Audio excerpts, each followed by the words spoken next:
স্লিপছ cutting কৰাৰ কাৰণে এই যেটো লাইনিং অলৰেডি আমাৰ দুজাপত আছে তো আমি আকৌ এনেকুৱাকৈ এটা জাপ কৰি লম তো স্লিপছ কাটিং কৰাৰ কাৰণে আমি কি কৰিম ফাৰ্ষ্টত ইয়াতে এটা মাৰ্জিন কৰিলো তো আমি সমান কৰি কাটি দিলো আৰু এই যেটো মাৰ্জিন কৰিলো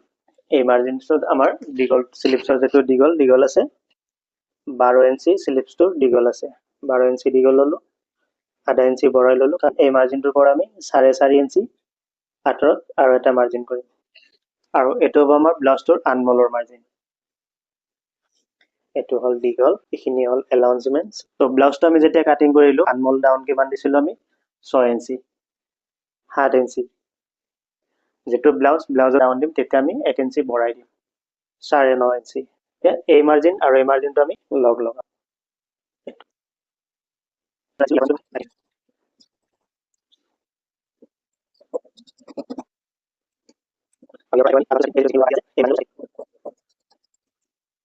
তো এটা আমাৰ স্লিপছ কাটিং হৈ গ'ল